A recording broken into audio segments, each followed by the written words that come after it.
Football season 2026-27चा नारळ वाढलेला आहे. मॅच डे 1 पहिल्या मॅच डेच्या सगळ्या मॅचेस का नाही प्रत्येक मोठ्या लीगच्या झालेल्या आहेत. आपण बघतोय त्या लीग मध्ये काय काय झालं, किंवा जर्मनीमधनं आपल्याला एक सुपर कपची मॅच बघायला मिळालेली आहे. फ्रान्स बेकेनबॉवर सुपर कप, जो त्यांचा म्हणजे डोमेस्टिक कप आहे.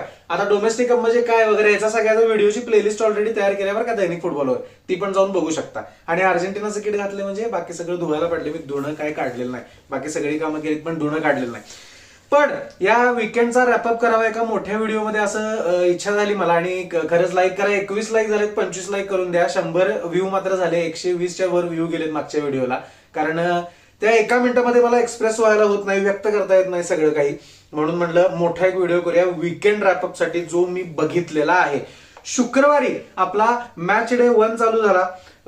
मॅच दिवस पहिला, त्याच्यामध्ये आर्सेनल 3-0 कोवेंट्री सिटी, ही प्रीमियर लीगची पहिली मॅच झाली. आर्सेनल जे प्रीमियर लीगचे विनर आहेत त्या सगळ्यांना शुभेच्छा. ह्याच्यावरचा 1 मिनिटाचा व्हिडिओ मी केलेला नाही आहे.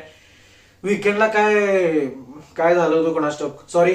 बाकीचे ते ह्याचे पण लिस्ट मधले पण व्हिडिओ करायचे. पण आर्सेनलला 3-0 कोवेंट्री सिटीला मारलं. त्याच्यामध्ये काय हॅवर्ट्स, बुकायो साका आणि मायकल ओडेगार्ड या तिघांनी गोल मारल्यामुळे त्यांचा कॉन्फिडन्स वाढलेला असायची शक्यता आहे. आर्सेनलसाठी हा विजय अतिशय गरजेचा होता, कारण कोवेंट्री सिटी ही मागच्या प्रीमियर लीगच्या टॉप डिव्हिजन मध्ये नव्हतीच. ती मागच्या वेळीच प्रमोट झाली आणि प्रमोट होऊन इथं आल्यानंतर त्यांना आर्सेनलला हरवणं हे अपेक्षित होतं आणि त्यांनी ते केलेलं आहे. त्यानंतर शनिवारी का नाही हल सिटीनं मँचेस्टर युनायटेडला दणका दिला. ही पहिला माझा मूड खराब झाला का नाही, त्यामुळे सगळं करायची इच्छाच माझी गेली होती. ज्यांच्या म्हणजे लोगोवरती अक्षरशः बिबट्या आहे, बिबट्या. ज्यांचा लोगो का नाही चॅट जीपीटी वरनं तयार करून घेतला. आपला दैनिक फुटबॉलचा लोगो त्यापेक्षा भारी आहे रे पोरांनो. त्या क्लबनं का नाही मँचेस्टर युनायटेडला 2-0 हरवलं. एक मुवमेंटच अशी आहे की हॅरी मॅग्वायर स्वतःच्याच प्लेअरला मार्क करत होता युनायटेडच्याच. अनरिअल आहे मँचेस्टर युनायटेडचं जे काय चाललंय ते. कधी काय सुधारणार आहे, कधी काय होणार आहे माहित नाही. पण अशा या चुकांमुळे का नाही युनायटेडनं त्यांची पहिलीच मॅच हारली. आणि ही पण टीम मागच्या सीझनला प्रीमियर लीग मध्ये टॉप डिव्हिजन मध्ये नव्हती, ती पण नुकतीच प्रमोट झालेली आहे. आणि त्यांच्याकडनं युनायटेडनं हारल्यामुळे जास्त प्रश्नचिन्ह उभी झालेली आहेत. ह्याच्या आधी एसी मिलाननं पण 4-2 हरवलं. तशाच प्रकारचा खेळ. आणि पॅट्रिक डोर्गू आवडता प्लेअर माझा असून तो पण खराब खेळला. बरेच खेळाडू मँचेस्टर युनायटेडचे खराब खेळले. ब्रुनो फर्नांडिस खराब खेळला. लूक शॉ कडनं काय अपेक्षा आहे तसं काय वाटत नाही. आणि हॅरी मॅग्वायर अखेर. त्यानंतर काय झालं, एक गोष्ट सगळ्यांकडनं राहून गेल्या या सगळ्या धंद्यामध्ये पोरांनो. ब्रेंटफोर्डने टॉटनहॅमला 3-0 हरवले.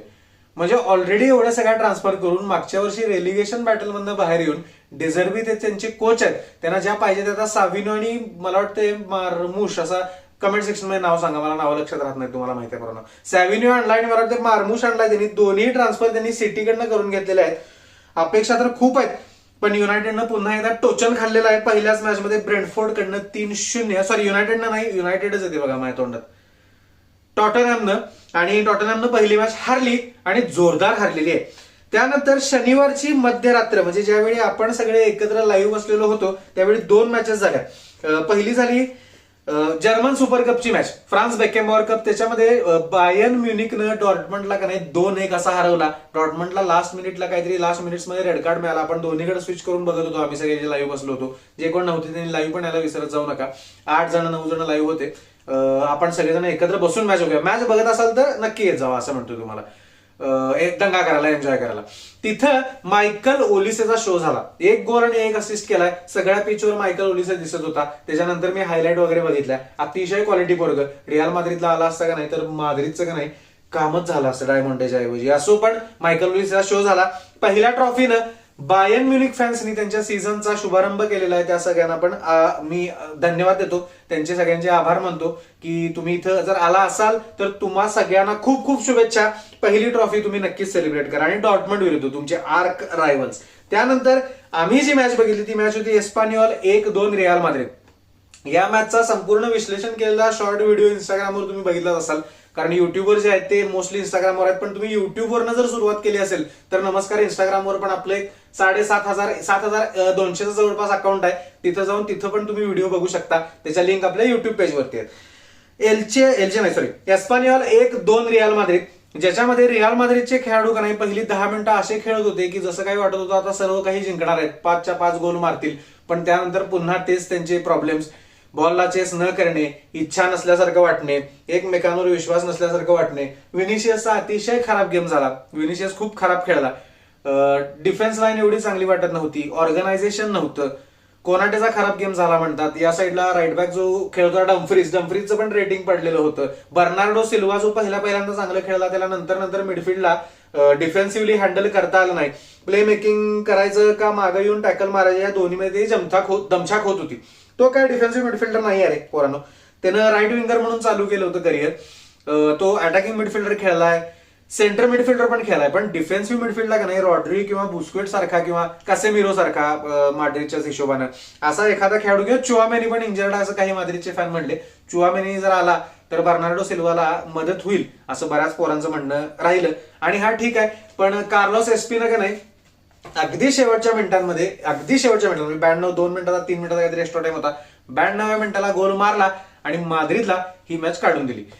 3 पॉईंट त्यांच्या खिशात गेले. जोझे मोरिनो यांचं पहिल्यांदा जरा डोकं फिरलं होतं, शेवटला त्यांनी दंगा वगैरे केला, पण हा माद्रिदसाठी 3 पॉईंट घेणं फार महत्वाचं आहे. पुढं माद्रिदचं काय होतंय काय माहित नाही. मला तर खूप डिसऑर्गनायझेशन वाटतंय, खूप प्रॉब्लेम वाटतात माद्रिदमध्ये. इथं तुम्ही आलाय तर तुम्ही ऑफकोर्स स्टॅटिस्टिक्स वाचणारे आणि विचार करणारे माद्रिदचे फॅन आहे, त्यामुळे तुम्हाला मी जे काय बोलतोय ते कळते. आणि त्याच्या पुढे का आत्ता जी मॅच झाली ज्यानंतर हा व्हिडिओ करतोय त्याचा एक सेपरेट व्हिडिओ येणारच आहे ऑफकोर्स. बार्सेलोनाची ज्यांनी 5-0 जिंकल्या एलचे वरती, त्यानंतर तर माद्रिदसाठी मोठी धोक्याची घंटा आहे की कंट्रोल आणि स्ट्रक्चर तुम्ही कसं निर्माण करणार आहे. विनिशियसला एक विजन कसं देणार आहे की तुला बाबा टीमसाठी काम करायचं आहे, तुला कधी काय करायचं आहे ह्याचा निर्णय क्षमता तुझी वाढवली पाहिजे, त्याच्यामध्ये बदल केले पाहिजेत.